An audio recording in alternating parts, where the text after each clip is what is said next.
Yemen की jail में बंद केरल की नर्स निमिषा प्रिया की फांसी टलने की खबर को 24 घंटे भी नहीं हुए थे कि अब उनकी मुश्किलें बढ़ाने वाली खबर सामने आई है।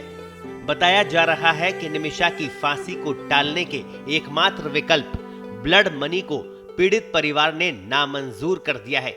यानी अब निमिषा की फांसी टलने पर एक बार फिर से पेच फंस गया है। मारे गए यमनी नागरिक तलाल अब्दो मेहदी के परिवार ने साफ कहा कि उन्हें खून के बदले खून चाहिए, इससे कम कुछ भी नहीं। पीड़ित के भाई अब्देल फतेह मेहदी ने एक फेसबुक पोस्ट में लिखा कि परिवार ने ब्लड मनी समेत सुलह की सभी कोशिशों को ठुकरा दिया है। ब्लड मनी को उनकी भाषा में दियात कहते हैं। अब्देल ने कहा कि इस समय जो कुछ भी हो रहा है और मध्यस्थता या सुलह की जो भी कोशिशें हो रही है वो नई नहीं है और न ही आश्चर्यजनक है। पिछले कुछ वर्षों में मध्यस्थता के गुप्त और गंभीर प्रयास हुए। हमने दबाव का सामना किया लेकिन हम अड़े रहे। उन्होंने साफ कहा कि हमारी मांग स्पष्ट है कि सास यानी बदला और कुछ भी नहीं। उन्होंने आगे कहा कि फांसी अभी टाल दी गई है, हमें इसकी उम्मीद नहीं थी। खासकर इसे रुकवाने वाले अच्छी तरह जानते हैं कि हम सुलह के किसी भी रूप या तरीके को ठुकरा देंगे।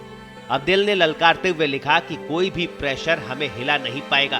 खून का सौदा नहीं हो सकता, प्रतिशोध जरूर पूरा होगा।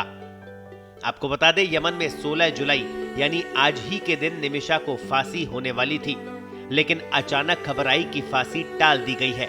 पलक्कड़ जिले की 38 वर्ष की नर्स प्रिया को एक यमनी नागरिक की हत्या के जुर्म में फांसी की सजा मिली है।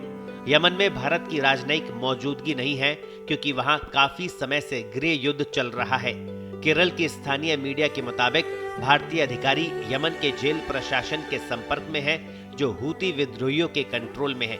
भारतीय नर्स निमिषा प्रिया की फांसी टलने के बाद से ही देशवासी प्रार्थना कर रहे हैं कि वो सुरक्षित स्वदेश लौट आए। बताया जा रहा है कि सऊदी अरब में अपने दूतावास के जरिए भारत सरकार यमन में अपने प्रभाव का इस्तेमाल कर रही है, मगर पीड़ित परिवार के निमिषा की जिंदगी के अंतिम विकल्प ब्लड मनी को ठुकराना तमाम कोशिशों को बड़ा झटका दे रहा है। इससे पहले मुस्लिम धर्मगुरु कंथापुरम एपी अबू बकर मुस्लियार ने मध्यस्थता कर निमिषा की फांसी को टलवाने में अहम भूमिका निभाई थी। उन्होंने यमन के प्रमुख सूफी धर्मगुरु शेख हबीब उमर बिन हाफिज के माध्यम से मृतक तलाल अब्दो मेहदी के परिवार तक बातचीत का रास्ता खोला। कंथापुरम मुस्लियार ने धार्मिक आधार पर बातचीत की पहल की, जिसमें यमन की परंपरा के अनुसार ब्लड मनी के जरिए माफी का रास्ता सुलझाया गया। निमिषा प्रिया के परिवार ने 8 करोड़ 60 लाख रुपए की पेशकश की ताकि उन्हें माफ किया जा सके। ये अहम बैठक यमन के धमार शहर में हुई। इसके बाद यमन के न्यायिक तंत्र ने फांसी 16 जुलाई को न देने का निर्णय लिया था। ब्यूरो रिपोर्ट, पत्रिका।